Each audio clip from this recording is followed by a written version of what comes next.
Well, good morning, everybody, and welcome back again to another Mindset Mastermind where we are spending our days together, getting a little inspiration, a little motivation for 30 minutes, maybe a whole lot of information on how the brain works right from today's content. Inner Excellence, Jim Murphy, so we can actually have a day doing the work we should be doing and get that going.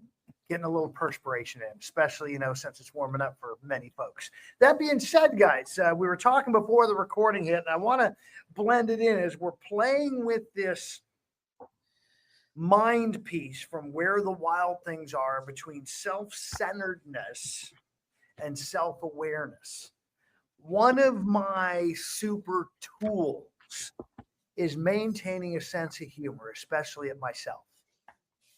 You can't genuinely laugh at yourself and be joyous with yourself if you are in a self-centered space. That's at least my belief. And so adding humor to it, I know it's not discussed in the content, and yet I wanted to bring that in because of what we were saying prior to the recording. Now, that being said, as always, the room is your guys. And over the last week, as has been pointed out, you've been a little quieter. As has happened over the last week, as we've been working on tough content about who you're being rather than just what you're doing, our numbers are getting a little thin. And so it's interesting to see these pieces show up as we're talking about stuff that challenges who we're actually showing up as. So with that being said, some of you have already shown up, microphones on, ready to go. I hope that's intentional because I'm about to call on you, Carrie, aren't I? Yes. Awesome. What do you have, my dear? So I was looking at the very first thing of what it said. We Western people are apt to think our great problems are external environment and environmental. We are not skilled in the inner life where the roots of our problems lie. The outer distractions of our interests reflect our inner lack of integration of our own lives. We are trying to be several selves all at once without all ourselves being organized by a single mastering life within us. So I thought that was pretty good. It's pretty on spot. Like, we may believe a lot of things and say a lot of things, but are we implementing them, integrating them every day? And so I don't know, I just felt like that hit spot on, and that's a lot of work. That's something that we have to be conscious of every day, and I'm definitely not. I'm conscious of it, but I'm not doing all of the things every day all the time. It's exhausting. So let me share with you guys an analogy, if you will, of where this manifests in most of your businesses being the real estate world. Because every day I talk to agents who are struggling. And what do they say they need? What's missing from their business? Leads. They need leads. I got to get more leads. I got to pay Zillow. I got to do all this lead stuff. And yet with a little analysis, just looking at even your cell phone, you have more than enough people to build relationships with to have an amazingly large life. Yet we're always pointing the finger. I hear all this last 45 days from people.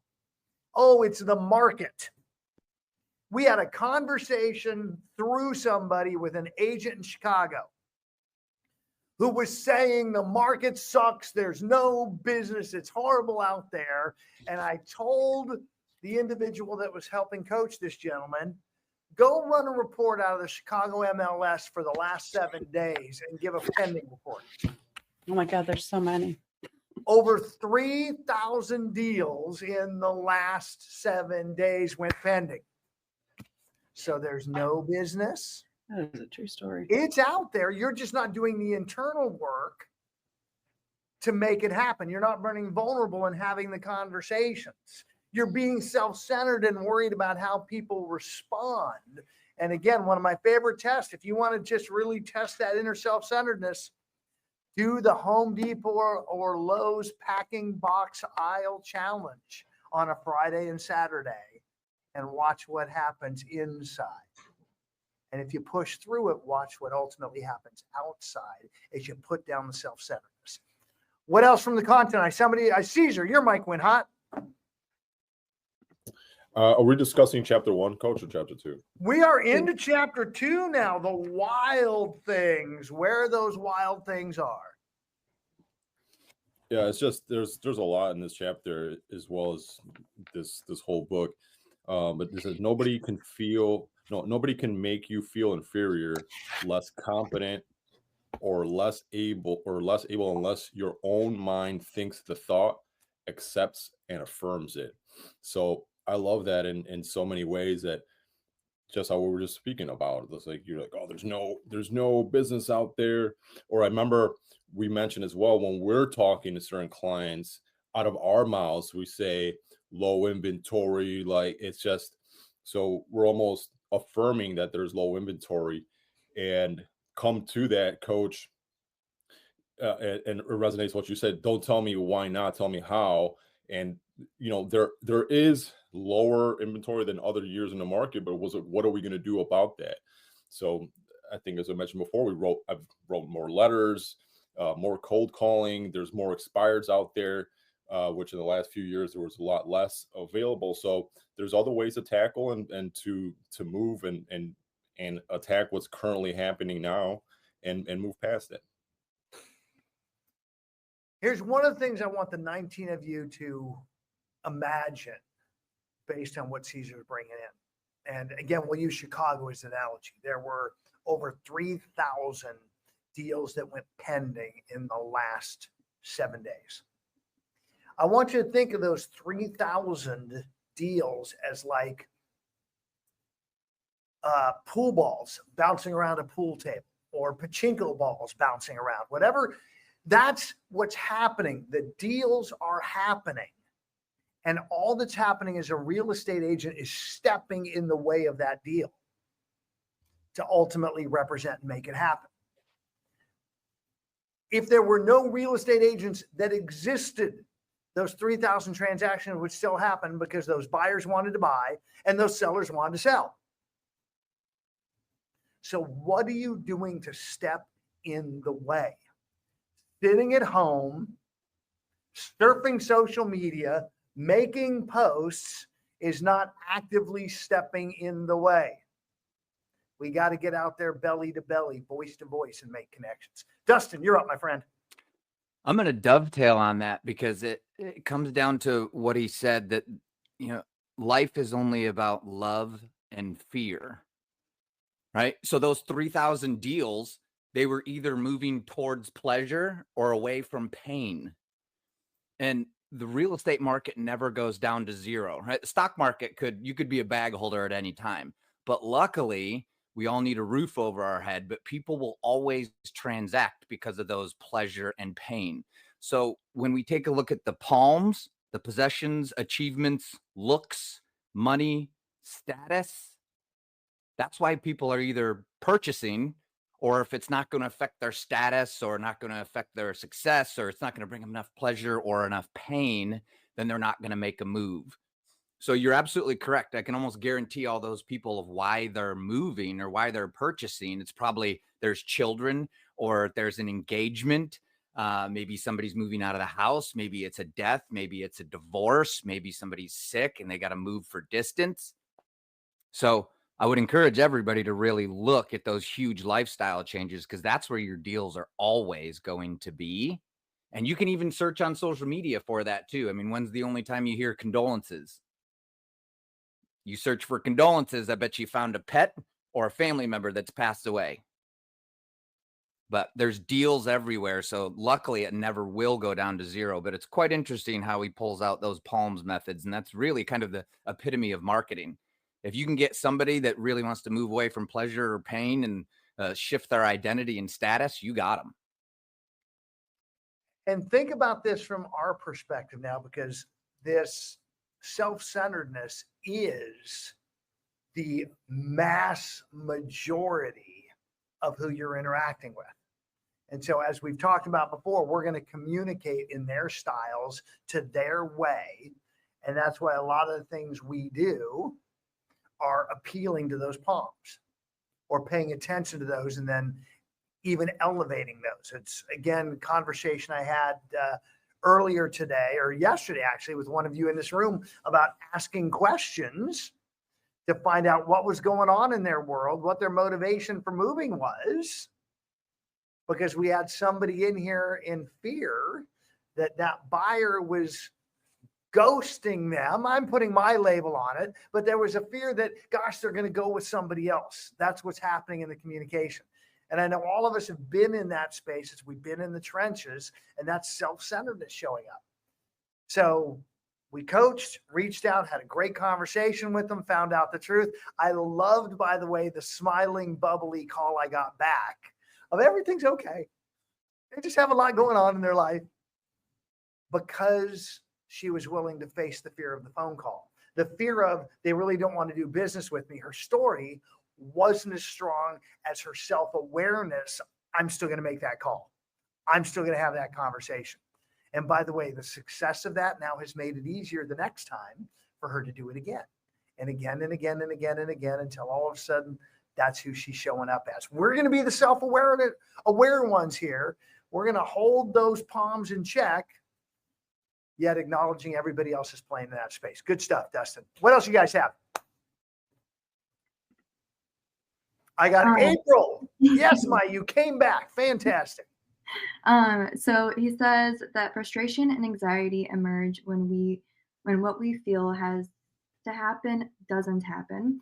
The gap widens between how we want to feel and what we are feeling. The doubts move from external, I won't achieve my goal, to personal, I'm not able, to identity, I'm a failure. I feel like that is something that is really good to always keep in the back of your mind of how that transition goes, because there's a lot of things that are completely out of our control or things that just don't go our way. But that doesn't necessarily mean that it's failing or going bad. Just have to be a little bit more creative with it. And realizing this, I feel like will really help me to, when I'm feeling anxious or frustrated, to kind of think back onto this so I can be like, oh, this is the issue, and kind of work backwards from there, if that makes sense. Yeah, it makes perfect sense. And again, if you're anxious, upset, frustrated, whatever those negative emotions are, if you peer through it, is because you didn't get served. It's self-centeredness showing up. You had a desire, and I'll say a need, because it wasn't desire. You had a need for a certain path to occur, and when it changes, you get upset. I'll give you a great one. I got to close this escrow, and the escrow blows up, and we get all worked up. If you were more self-aware, less self-centered, and you had more conversations, and you had 30 deals pending, would you really care if one went sideways? If you were working your database, having conversations, following the model of 4 conversations a year, so you knew with mathematical certainty that when the year started, you had 10% of that database was going to convert, because that's a minimum number. You have 300 people you're in a relationship, you knew on day 1, 30 were going to show up on January 1. All of a sudden, one going sideways wouldn't be a problem. And I'm bringing this up again because yesterday, 2 to 5 o'clock, I was in and out of call time around other appointments. And there's a lot of faces here I love that I didn't see you guys there. Now, if you're already at your magic pending number, you're working on other stuff, you're working on maybe other business development, cool. But if you're still struggling to close deals and get the revenue that you want, man, I want you guys to show up. I love you enough to keep bringing it up and bringing it up and bringing it up. What else do you guys have from this chapter or anything previous?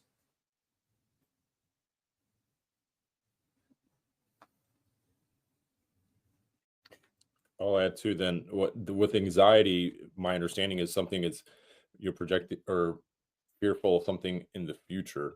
And then depression is something like that happened in the past. So like if you're depressed about something like, oh, that deal fell apart. It's like there's two,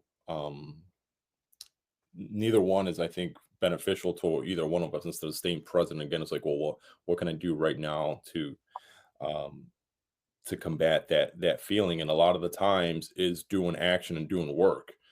I've my own experiences when I've had that anxiety is because I think personally I know that I didn't do the work that I needed to do. And then once I start doing the work, you automatically start feeling better. It's like, oh wow, shocking when you make the contacts and you get the business going as well. So it's just an ABC pattern. So, but it's important for myself, at least, when I recognize that, when I was like, okay, that anxiety is something that's happened in the future, or and then you can control those thoughts. Because if you and I don't know what page it says, your mind will start going wild. Like if you don't check it, all of a sudden it starts running and fearful. And I love the part is that Dustin brought up about the possessions and everything.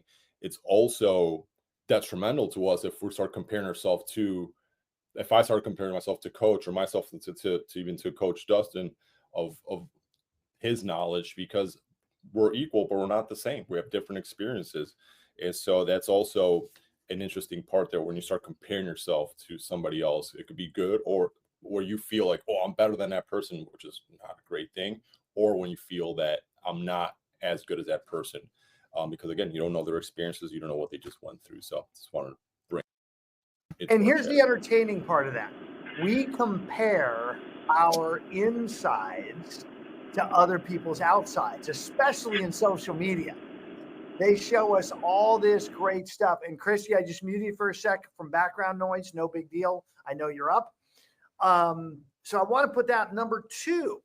You talked about anxiety, and as you stay in that story, your mind can get running and go down this amazing negative rabbit hole. It does the same thing with excitement. In fact, I just posted, because I forgot to do it last week when we were talking about this, excitement versus anxiety. The physiological response, the body response, is identical. Anxiety is just you're thinking all negative stuff. Excitement's thinking you're positive. As I've told you guys before, so let's check how many remember. Raise your hands if you've ever heard of the word paranoid and you know what it means. Raise your hands if you've ever heard of the word pronoid. Okay, the ones in my world have. Paranoid is the belief that the world is conspiring against you. Let's just distill it down to that. Something bad's going to happen. Pronoid is the belief that the world is conspiring for your success. Great things are going to happen. You get to choose either one. Now, here's the fun part. In the chat, I posted a video. Kelly McGonigal, love her. She is a stress psychologist, and she'll give you the research on just this labeling, anxiety versus excitement. She spent a lot of time in her career telling everybody stress is bad, stress kills you, etc. Go watch the video and get your brain turned on to another way. Just don't watch it for about 10 to 15 minutes. Sound good? So Jeanette, you're up, and then Christy's right after that. I'm sorry if the noise in the background, I saw it, I clicked on it so I could turn it off, and I couldn't get it to turn off. So apologize. When I hear that there's a challenge, I like to go, okay, what do I do to fix it? What's different? What do I need to change? And I appreciate page 34, the follow-up questions and activities that are in here. How, it's like, okay, practice focusing, getting out of your head, focus on your breathing. And it's like, okay, yeah, but then the thoughts, so yeah, but. Okay. But I really appreciated going down to, here's an exercise. Next time you go to a dinner party or a social event where there will be some people you don't know, see if you can go the entire night without saying anything that will put yourself in a favorable light. Okay. Try to have an engaging conversation while avoiding talking about yourself, except to answer direct questions. And then don't use the words me, myself, or I. This purpose of this exercise is to develop awareness of your ego and how hard it is to not be self-occupied and acceptance-driven.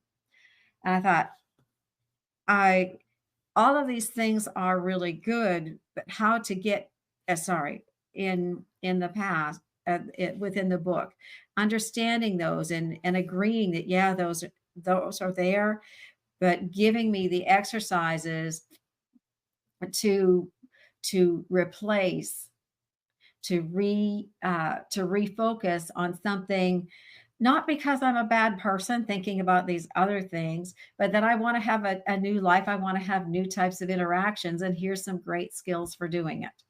Well, So let's have a little fun with this, Jeanette, and put it in our world, because here's how powerful this is. Next time you are talking to a potential client or a client, see if you can go the entire conversation without saying something that puts you in a favorable light. See if you can go through the entire conversation not talking about you, making it all about them. That's what service is. And yet we feel we have to tell our story.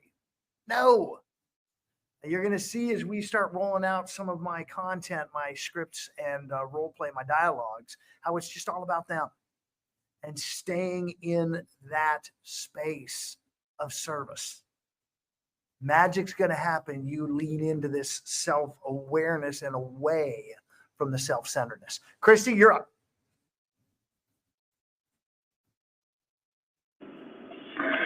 I think the part that I'd like to talk about is page 30, where it talks about the self-centeredness and the self-aware. Amen. I personally am struggling back and forth between both of these right now. And this morning I was at a networking event, and I'm going to another one here in a few minutes. But I have to do a 30-second commercial. And so I picked I wrote down my 30-second elevator pitch, to try to keep it in that 30 seconds. And as soon as they put the camera on me and I had to start speaking, I knew I was going to freeze up. So I'm like, I got to memorize this. I have to keep it, fresh in my brain. And I was literally reading it over and over before my turn. And then as soon as I got up there, started off great. It went downhill about halfway through. And immediately I was attacking myself. Like, what could I have done differently? Why did I lose it? These people are a great group of people. I'm comfortable around them. And so I guess it's just stuck. I'm stuck in this whole entire section. So I'm hoping that this book can kind of help me lean towards more. Let me give you a little love. Okay. In the space of the 30-second infomercial, because everybody thinks it's a 30-second about me, right? Yeah. I know where you're going with this. It was 30 seconds of questions. 30 seconds of questions? They don't let you do that in this particular one. Let me go through it. Okay. What would it be like to have an agent who actually answers the phone? What would it be like to have a real estate professional who actually poured into you? What would it be like asking questions and then end with, and where do you think you could find an agent like that? That just seems to relieve so much pressure. Right? You're I like that. All about them. Okay. What? So turn it into a question about what I can deliver. Right? Correct. Multiple questions about what okay. Here's the fun part about questions. Your brain cannot help but fulfill the order. What does a camel look like? In fact, to start, I do not want you. I am giving you a command first. Do not visualize a camel. What's a camel look like? What's I'm a already two-hump visualizing camel it. look like? What does a blue two-hump camel look like? And they all showed up, didn't they? You couldn't help it. By the way, how many of you have ever seen a blue two-hump camel before? Never. And yet your brain goes, here you go. So the questions will get them to develop it like that. You won't have to say a thing about yourself. You make it all about them, and can close with the question of where could you find that real estate agent? We're making it all about them every time. Mr. Matt Voss, I saw your mic hot and your hand up. Twofer. I was actually, excuse me, I was actually going to suggest to Christy, one of the things I do when I go to those types of meetings, and it's natural that you freeze. What I always go to is I just go straight to gratitude and thank whoever brought me to that group. So instead of start pimping me and how great I am, and it's literally 2 seconds, I'm Matt Voss with SunWest Mortgage, and I just want to thank Caesar for inviting me to this group. Caesar is a networking maniac. If you ever need to contact anybody for anything, obviously he's a real estate agent. He's been in this group forever, but you need anything, call Caesar. Caesar, thank you very much for being here, for inviting me. This is a great group of people, and thanks for having me, folks. That's 30 seconds. And all I did was thank Caesar. You know, I gave 2 seconds of who I am, and I didn't talk about myself for anything. Works great. Caesar loves me. And then all these other people are like, oh, wow, you know, who's this guy? You know, Absolutely. just by 2 cents. I do that all the time. That's what I do. Wonderful tool. Miss Carrie, you're back in. What you got? And then Caesar, I saw you to close this out. I would say, I didn't mean to do that. But anyway, so I would say, yeah, like definitely freeze up just to go on Matt, because I really don't know what else to say is that I do freeze up. I'm constantly thinking, oh my God, now I'm in front of you that I'm just don't know what to say. I'm just So like, you freeze, what are they going to say to me? Freeze up because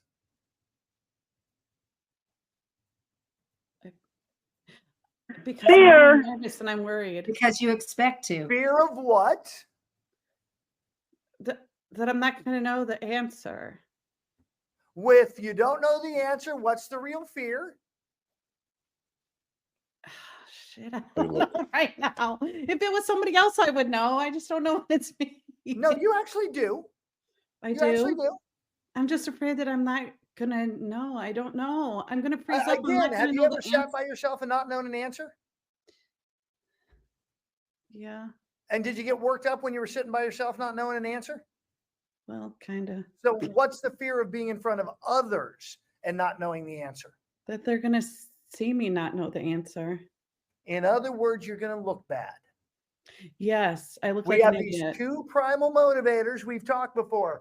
The need to Okay. look good and be right. And those are the ego, and they are the worst things to your success. They drive all the negative emotion. When you get comfortable just being who you are and looking bad, and it's okay. If you don't know, I don't know. I know where to find out. I'll go find out. It's okay. All right. So let's instead be authentic. Don't care what people think we look like. We can look bad or good in their eyes. That's their judgment. And if we're wrong, cool. We're going to be joyous in our wrong. Caesar, you ready to close this out? And I got one thing for the rest of you. Yes, sir. Thank you. Christy, I just want to bring up Walter Payton was considered one of the greatest football players that ever lived. And from my understanding, he threw up before every single game. Right. So like it was, and once he got hit, it's like, okay, I'm good. So it's a natural bodily feeling. I feel that's what happens even when I'm about to speak here, I feel like I'm like, oh, I like does it up a little bit, but it's just, I think it's part of, instead of saying I'm getting fearful, again, we switch our mentality, say, no, I'm excited to get ready to speak. I know Tony Robbins also gets his body moving and doing all these things before he gets on stage, because that's part of he knows is part of his physical way of getting ready. And lastly, I love to what Coach was saying about, I saw this video referring to when they're talking about TED Talks, instead of saying, I'm going to speak about this, I'm going to do this, and da da da da. It's like same thing. It was what Coach said. It's like asking questions. What if you had an agent to do this? And it was just all about, what if you can lose 10 pounds in 10 days, or blah, blah, blah. It was like that sort of intro to the talk, and it just completely refreshed it, and it changed the tone of the talk. So I just want to bring those two nuggets in. And then Chris, you're not a weirdo because you are fearful before. I think it's the number one fear for everybody is public speaking, if I'm not mistaken. So I just want to bring that up, that it's a completely normal field that what you're feeling. You brought up one other nugget, by the way, for a great question. And I don't know where I got this. If you could wave a magic wand And what would that be like? I know we've heard that somewhere before, haven't we?